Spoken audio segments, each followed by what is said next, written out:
Hello दोस्तों, मैं Surya Prakash Singh railway text book channel पे आप सबका स्वागत करता हूँ। राज्य दर्शन में आज तीसरी क्लास है, जिसके पहले हम लोगों ने उत्तर प्रदेश, बिहार और अब तीसरी क्लास मध्य प्रदेश है, जिसे हार्ट ऑफ इंडिया भी बोला जाता है, दिल बोला जाता है भारत का, क्योंकि ये मध्य में है, बीच में है। जैसे हमारा दिल हमारे बीच में होता है, उसी तरह ये भी हमारे दिल की तरह है ये राज्य, और बहुत ही इंपॉर्टेंट राज्य है। बहुत चीज़ों के लिए फेमस है। राजस्थान, गुजरात, छत्तीसगढ़, महाराष्ट्र और उत्तर प्रदेश जैसे राज्यों से सीमा अपनी साझा करता है। और सन 2000 में इसका विभाजन भी हुआ छत्तीसगढ़ से। नहीं तो इसके पहले ये भारत का सबसे बड़ा प्रदेश होता था क्षेत्रफल के दृष्टिकोण से। अभी भी बहुत सारी चीज़ें हैं जो हमें जाननी है मध्य प्रदेश के बारे में, और आज उसी क्लास में हम लोग बहुत सारी चीज़ें जानेंगे। इस प्रदेश की जितनी तारीफ की जाए, मुख्यमंत्री बहुत समय तक, लंबे समय तक रहे हमारे जो शिवराज सिंह चौहान जी थे। लेकिन अभी जो हैं, कौन है भाई? तो मोहन यादव जी हैं, जो कि बहुत ही बढ़िया उनका कार्यकाल चल रहा है, काफ़ी अच्छे कार्य कर रहे हैं वो। तो उन चीज़ों को देखते हुए आगे हम लोग बढ़ेंगे और आज की क्लास को करेंगे दोस्तों। ज़्यादा समय न लेते हुए मैं मेन टॉपिक पे आता हूँ। जैसे कि बात किया मैंने कि इसका बाउंड्री राजस्थान, इधर गुजरात, नीचे देखा जाए तो महाराष्ट्र से, और छत्तीसगढ़ से ईस्ट साइड में, और ऊपर देखें तो उत्तर प्रदेश से जुड़ा हुआ है। आप देख रहे हो ना, ये बेल्ट कैसे उत्तर प्रदेश वाला है। यही झांसी वाला बेल्ट है, ललितपुर वाला बेल्ट है, जो कि उत्तर प्रदेश के साइड जाता है। यहाँ पे राजस्थान की बेल्ट है, और यहाँ ग्वालियर से होते हुए थोड़ी सी दूर पे आप, आगरा से होते हुए आप पहुँच जाते हो दिल्ली के साइड।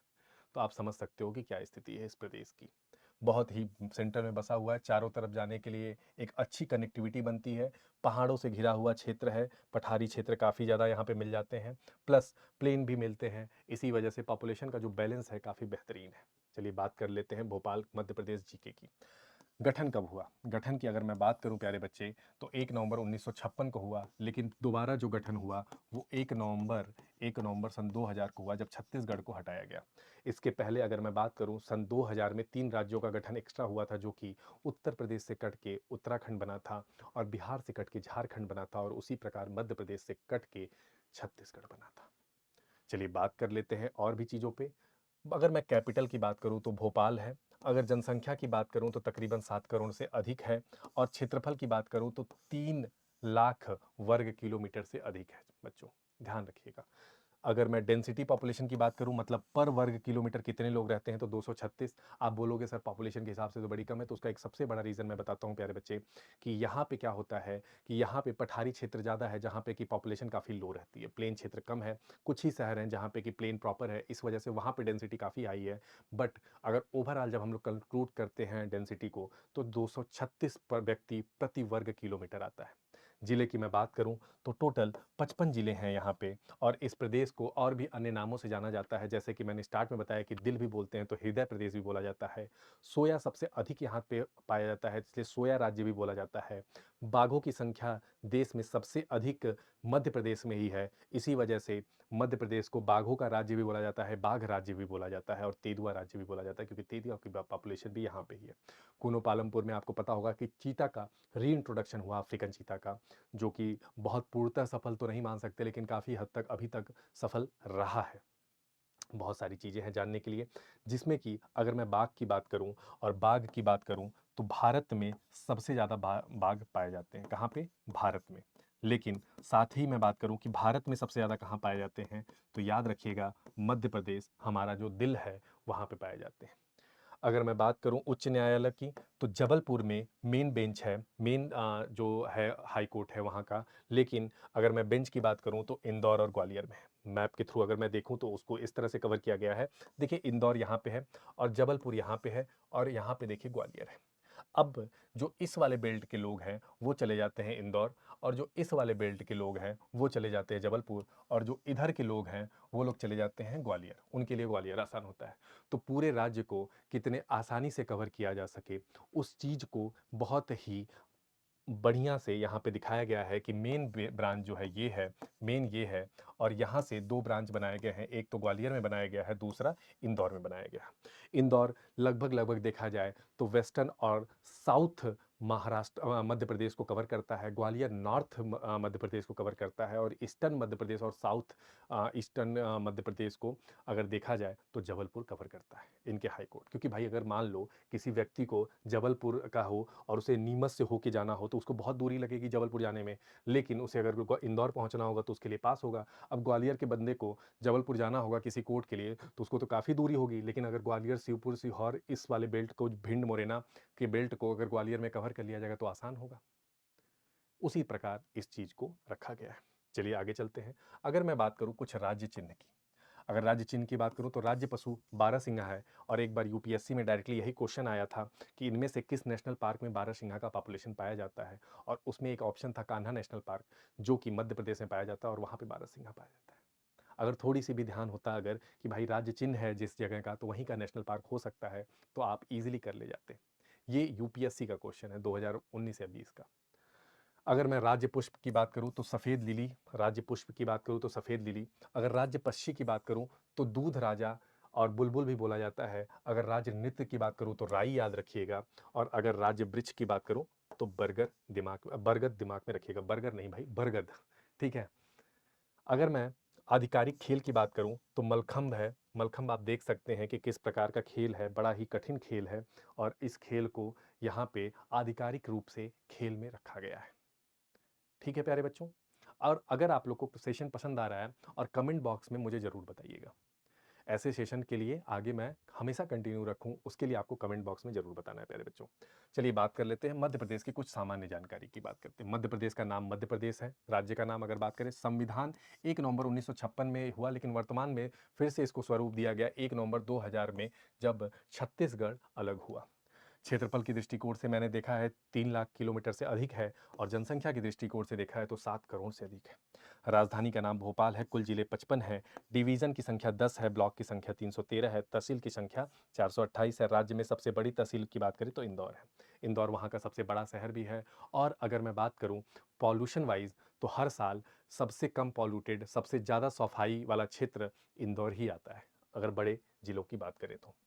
आधिकारिक भाषा वहाँ पे हिंदी है। राज्य विधानमंडल में एक संसदीय प्रणाली है। मैंने पिछले ही क्लास में बताया था कि टोटल 6 बाई कैमरल हैं, मतलब कि जहाँ पे कि अपर हाउस भी है, लोअर हाउस भी है, विधान परिषद भी है, विधानसभा भी है।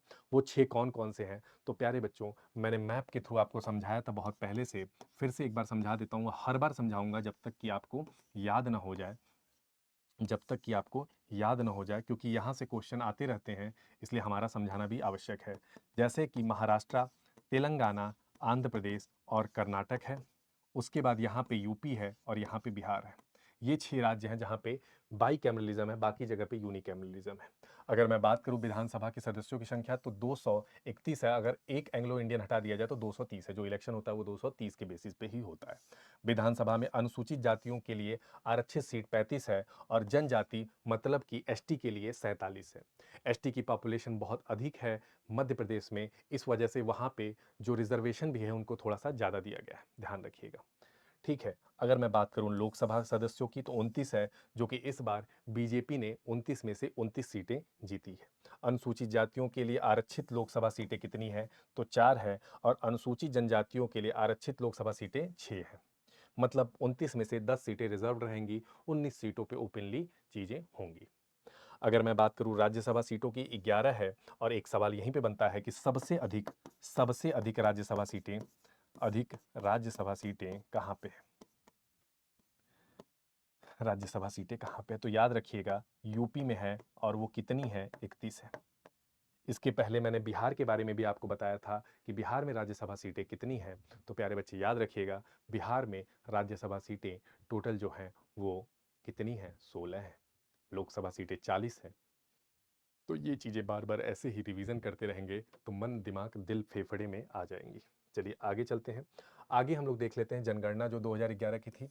पुरुषों की जनसंख्या 3 करोड़ 76 लाख है, और महिलाओं की जनसंख्या 3 करोड़ 50 लाख है, तो मतलब तकरीबन बस 26 लाख का अंतर है। ग्रामीण जनसंख्या 5 करोड़ 25 लाख है, 7 करोड़ में से। और ग्रामीण पुरुष की जनसंख्या 2 करोड़ 71 है, और महिला की जनसंख्या 2 करोड़ 54 लाख है। शहरी जनसंख्या की बात करें तो 2 करोड़ है टोटल।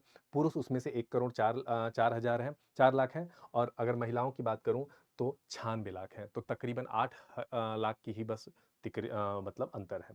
क्षेत्रफल की दृष्टि से देश में मध्य प्रदेश दूसरे स्थान पे है। सर्वाधिक कुपोषित जिला है श्योपुर और सबसे कम कुपोषित जिला है भोपाल है। और अगर मैं घनत्व की बात करूं, डेंसिटी पॉपुलेशन की बात करूं, तो 236 वर्ग किलोमीटर यहाँ पे डेंसिटी पॉपुलेशन है मध्य प्रदेश की। सेशन कैसा लग रहा है? अगर अच्छा लग रहा है तो प्लीज़ लाइक भी करते रहिएगा, लोगों तक शेयर करते रहिएगा, जितना मैक्सिमम अपने दोस्त मित्र के पास आप शेयर कर सकते हैं। चलिए आगे देखते हैं, मध्य प्रदेश में साक्षरता दर कितनी है? तो वो है 69.3%। पुरुष साक्षरता दर की बात करूं तो तकरीबन 78.7% है। महिला साक्षरता दर की बात करूं तो 59.2% है। मतलब अगर देखा जाए तो तकरीबन 20% का दोनों महिला और पुरुष में गैप है साक्षरता में, मतलब लिटरेसी में। राज्य की सबसे बड़ी नदी की बात करूं तो नर्मदा है, जो कि अमरकंटक से निकल के बे अरेबियन सी में गिर जाती है। अमरकंटक से निकल के, अमरकंटक जबलपुर के पास में जगह है, वहां से निकल के कहां पे गिर जाती है? तो अरेबियन सी में।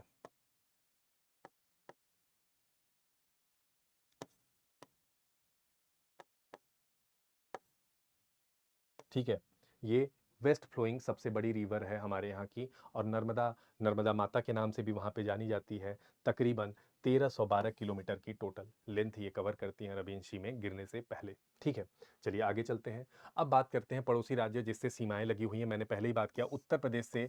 ठीक है, 14 जिले लगे हुए हैं। अगर मैं बात करूँ छत्तीसगढ़ से तो 6, सबसे ज़्यादा उत्तर प्रदेश से लड़े हुए हैं। राजस्थान में 10 जिले लगे हुए हैं, गुजरात से 2 जिले और महाराष्ट्र से नीचे 9 जिले।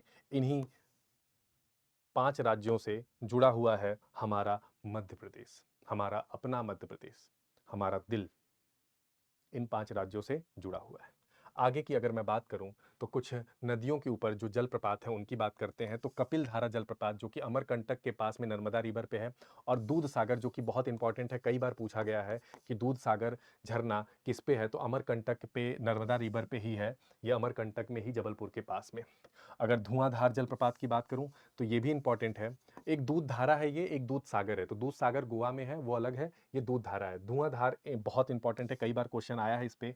धुआंधार जलप्रपात जो है वो बेड़ाघाट जबलपुर नर्मदा रिवर पे ही है। और अगर मैं बात करूं सहस्त्रधारा और मंदार, ये दोनों भी नर्मदा रिवर पे है, महेश्वर और खंडवा में।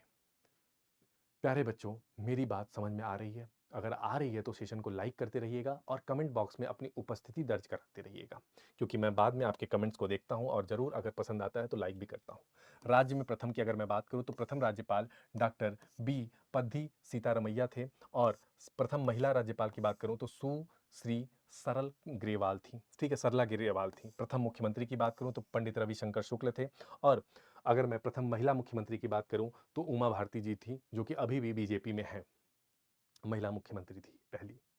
चलिए अभी भी मैं बात कर लेता हूँ समारोह में। कुछ जो बड़े बड़े समारोह होते हैं, जिसमें एक कालिदास है जो कि उज्जैन में होता है, कालिदास समारोह उज्जैन में होता है। खजुराहो खजुराहो खजुराहो में होता है। और खजुराहो टेम्पल किसने बनवाया? तो बेटा याद रखिएगा, चंदेलाज ने बनवाया। बहुत फेमस है। ये डायरेक्ट आ जाते हैं तानसेन ग्वालियर में, तानसेन ग्वालियर के थे तो भाई ग्वालियर में होगा। मालवा महोत्सव इंदौर उज्जैन मांडू में होता है।